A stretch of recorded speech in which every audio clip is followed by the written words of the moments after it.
Assalamualaikum. Gimana puasanya? Makin hancur? Walah, banyakan bolong ya. Yang kuat ya cuy. Video kali ini menceritakan seorang anak dengan kelahiran yang direncanakan oleh kedua orang tuanya untuk menyelamatkan penyakit yang diderita oleh sang kakak. Film ini dibintangi oleh aktor-aktor ternama seperti Cameron Diaz, Abigail Breslin, Jason Patric, Alec Baldwin, John Cusack, dan masih banyak lagi tentunya. Sebelum dimulai, gue ingatkan video ini mengandung konten spoiler. Jika masa keberatan, kalian lebih tahu harus ngapain. Dan untuk melanjutkan, disarankan untuk menggunakan headset, cari posisi terbaik kalian, jangan terlalu kencang, dan tonton videonya sampai selesai. Dan inilah filmnya dari My Sister Keeper.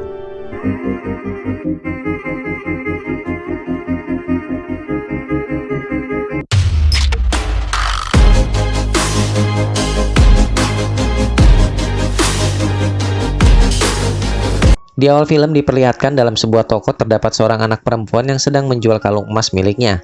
Anak itu bernama Anna.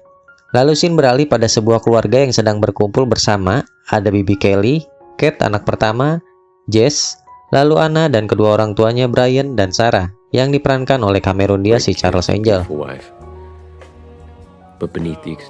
Hari mereka dihabiskan di rumah bersama untuk menjaga Kate yang mengidap leukemia. Scene beralih, terlihat sepulang sekolah Anna dan Jess pergi menuju sebuah kantor pengacara. Anna berencana untuk menuntut kedua orang tuanya atas tuduhan memanfaatkan tubuhnya.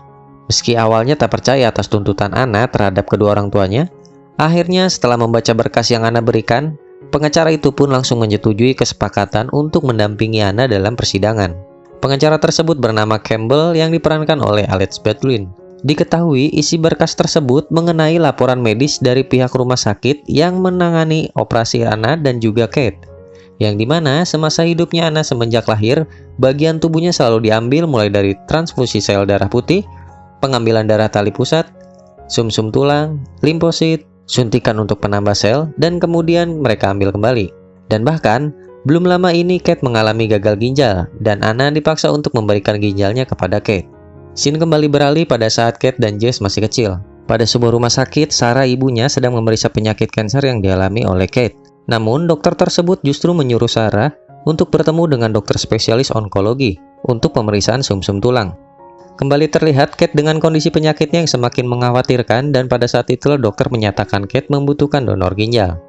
Suatu hari di rumah sakit, saat sedang menemani Kate, seorang pria memberikan sebuah surat yang berisikan tuntutan atas pengambilan organ tubuh yang dilakukannya terhadap Anna. Dan hal itu membuat pertengkaran antara Anna dan ibunya Sarah. Diketahui Anna memang sangat menyayangi keluarganya juga Kate. Namun Anna juga ingin merasakan kehidupan yang normal tanpa harus dihantui operasi pengambilan organ untuk pengobatan kakaknya.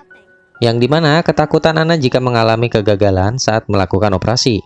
Melihat hal itu, ayahnya mengajak Anna ke tempat kerjanya untuk menenangkan perasaan Anna setelah terjadi pertengkaran dengan ibunya. Keesokan paginya, Anna melihat ayah dan ibunya sedang membicarakan mengenai tuntutan Anna. Di sini terlihat ayahnya lebih memahami kondisi Anna dengan pilihan hidupnya, dan menyadari hal ini akan terjadi sebelum perencanaan kelahiran Anna sebagai anak yang akan dijadikan korban untuk pengobatan Kate. Setidaknya seperti itulah pemikiran mereka saat akan merencanakan proses bayi tabung Anna. Beberapa hari kemudian, Sarah mendatangi Campbell meminta untuk tidak ikut campur dengan urusan keluarganya. Namun, Campbell justru akan menunggu pengadilan dan akan mendampingi Anna selama Anna menginginkannya. Saat di rumah, Sarah yang mengajak Kate untuk berjalan-jalan justru membuat Kate bersedih dikarenakan dirinya merasa berbeda dengan yang lain. Mendengar hal itu, Sarah langsung mencukur rambutnya hingga botak, agar Kate tak merasa sendiri dan berbeda. Inilah hebatnya sosok seorang ibu. Namun di balik kekhawatiran seluruh keluarga terhadap Kate, dirinya justru merasa bersalah karena sudah merenggut perhatian keluarga akan Jess yang mengidap penyakit disleksia. Meski tak bisa disamakan dengan leukemia, namun tetap saja, disleksia adalah penyakit yang berbahaya bagi pengidapnya. Beberapa hari berlalu, akhirnya tiba di mana persidangan akan berlangsung.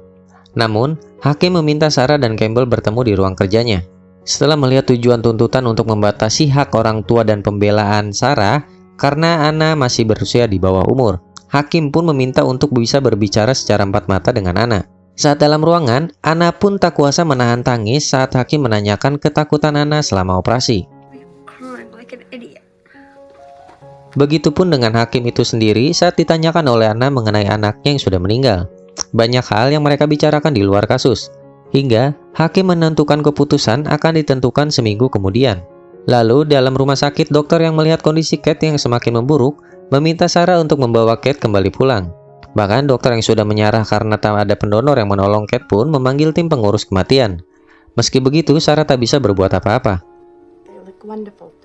Scene beralih hari di mana saat Kate sedang menjalani periksa rutin penyakitnya. Dan pada saat itulah Kate bertemu dengan seorang pria yang menjadi kekasih pertama dan terakhirnya. Pria itu bernama Tyler.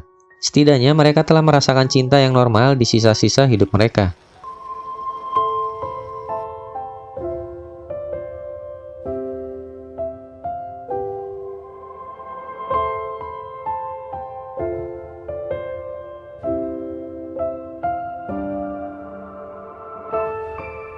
Suatu hari, Kate memohon sebuah permintaan kepada ayahnya untuk mengajaknya ke sebuah pantai. Mendengar hal itu, Brian ayahnya meminta izin kepada dokter yang menangani Kate untuk bisa pergi keluar dari rumah sakit menuju pantai. Sesampainya di rumah, Sarah yang melihat Kate dibawa keluar rumah sakit pun marah besar, lantaran hal itu bisa membunuh Kate dengan cepat. Hingga terjadilah pertengkaran antara Sarah dan Brian. Brian hanya ingin membuat sisa-sisa hari Kate bahagia dan memang tak ada yang lain.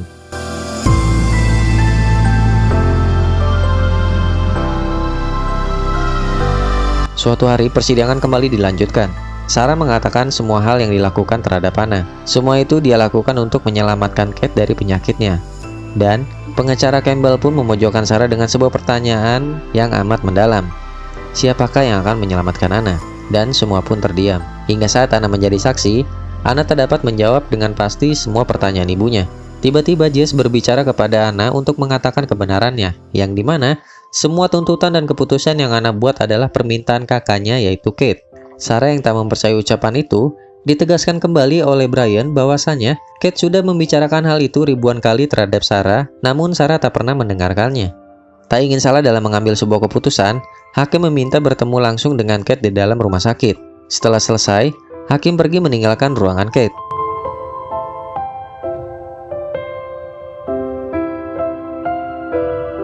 Lalu disusul dengan berkumpulnya keluarga, namun kebahagiaan mereka berakhir dengan meninggalnya Kate pada malam itu tepat tidur di samping ibunya.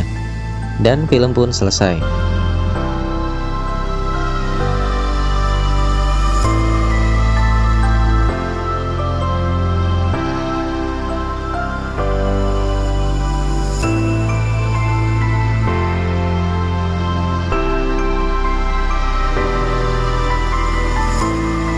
Di akhir film, Campbell menemui Anna untuk memberikan surat keputusan sidang yang dimenangkannya.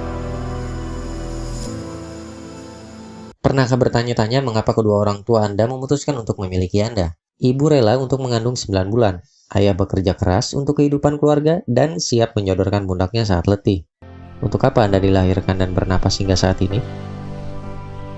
Film ini menunjukkan kekuatan kasih sayang antara anggota keluarga.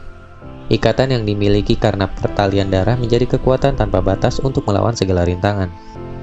Namun, jika cinta yang berlebihan hingga berujung pada obsesi, maka akan menghancurkan dan membutakan mata hati dan logika. Mencintai bukan hanya tentang diri sendiri. Ekspektasi orang yang dicintai dan juga orang-orang di sekeliling menjadi hal yang perlu dipertimbangkan. Jadi, sudahkah Anda mencintai tanpa ego sendiri? Ngomong apa sih? Mohon maaf jika ada salah kata dalam pengucapan. Jika ada yang ingin request film, bisa langsung ketik di kolom komentar. Jika film sesuai dengan konten yang akan gue bawakan, maka akan dibuatkan di next video. Sekian dari gue, mohon pamit undur diri. Rens.